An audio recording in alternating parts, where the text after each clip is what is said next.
All right, welcome to the Explainer. Today we're basically convening as an ethics committee panel, and we are diving headfirst into the high-stakes world of real-world auditor dilemmas.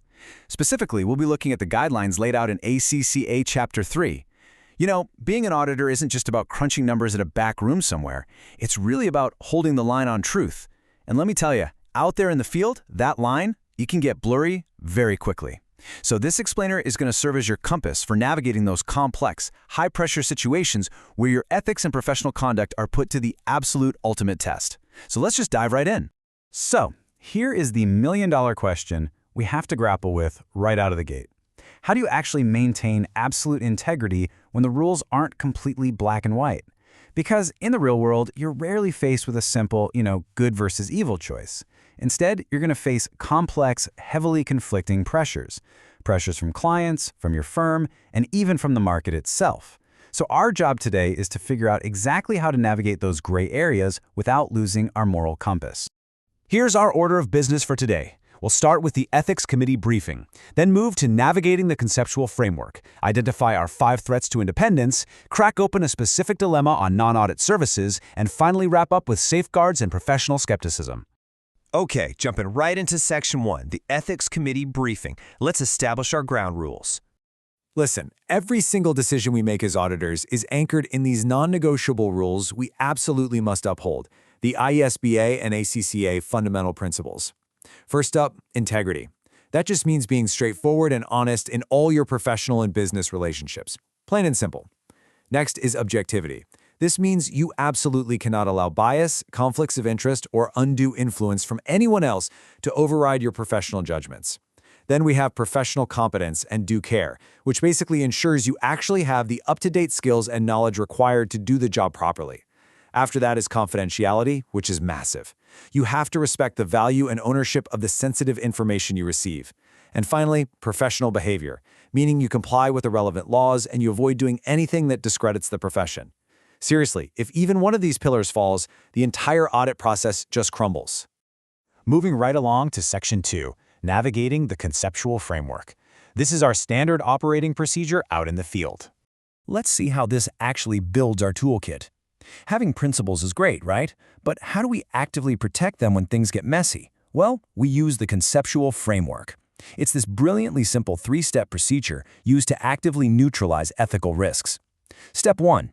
You've got to systematically identify threats to compliance with those fundamental principles we just talked about.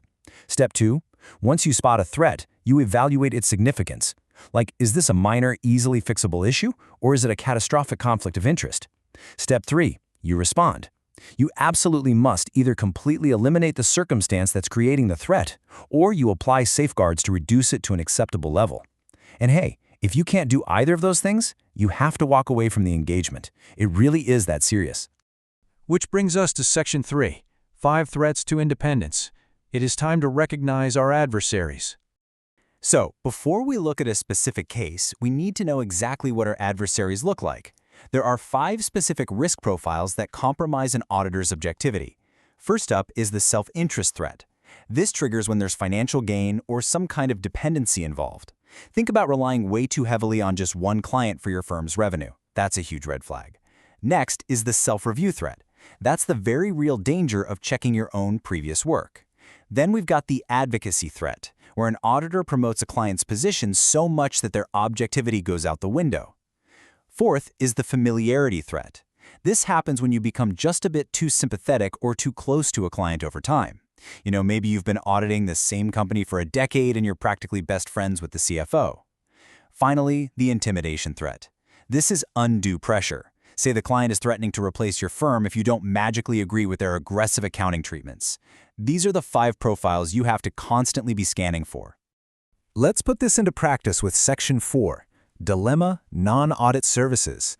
Let's crack open today's specific case file. Okay, so here's the exact dilemma we're reviewing today. An external auditor is being asked to also provide internal audit services for the exact same client. Blending these roles, it creates a massive conflict. Just look at the comparison.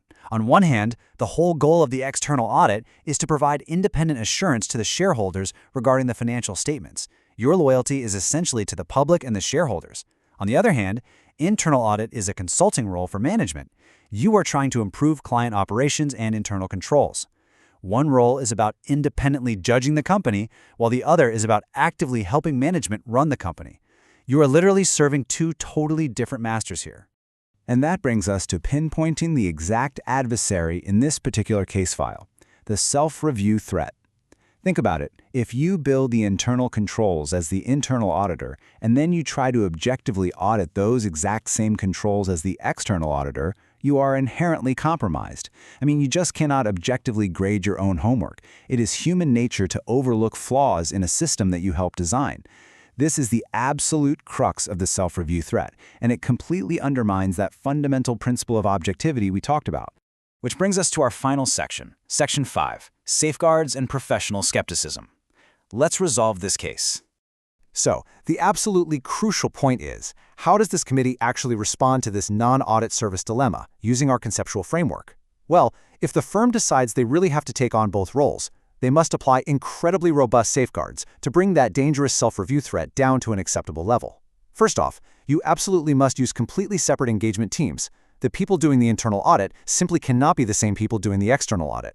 Second, you have to enlist an independent reviewer, someone who is completely uninvolved in either service, to review the audit work and ensure objectivity was maintained. Third, and honestly this might be the most important one, you must ensure client management takes full responsibility for all internal audit decisions. You can advise them, sure, but management has to pull the trigger, not you. Because if management just outsources their decision-making to you, the threat cannot be reduced to an acceptable level, and you just have to walk away.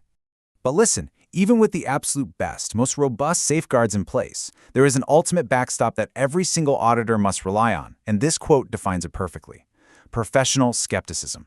It's an attitude that includes a questioning mind, being alert to conditions which may indicate possible misstatement due to error or fraud, and a critical assessment of audit evidence. Essentially, it means never taking things simply at face value. You trust, but you verify. If you are providing non-audit services to an external audit client, your professional skepticism has to be dialed up to the absolute maximum. You have to constantly stop and ask yourself, am I accepting this evidence because it's genuinely sound? Or am I just accepting it because my buddies down the hall in the advisory department prepared it? As we close out this explainer and adjourn our ethics committee panel, I want to leave you with a bit of a provocative thought. We've talked a lot today about fundamental principles, conceptual frameworks, threats, and safeguards, but zoom out for just a second. Look at the structural tension built right into the auditing profession itself. Is true independence ever actually possible when the client being audited is the one signing the check to pay the auditor's fees? I mean, it's a built-in familiarity and self-interest threat that kind of looms over the entire industry. How do you truly hold the line when the entity you're scrutinizing controls your bottom line? Keep that question in mind as you review real-world dilemmas, because navigating that paradox, that is the true test of an auditor's compass. Thanks for joining me on this explainer, and I'll see you next time.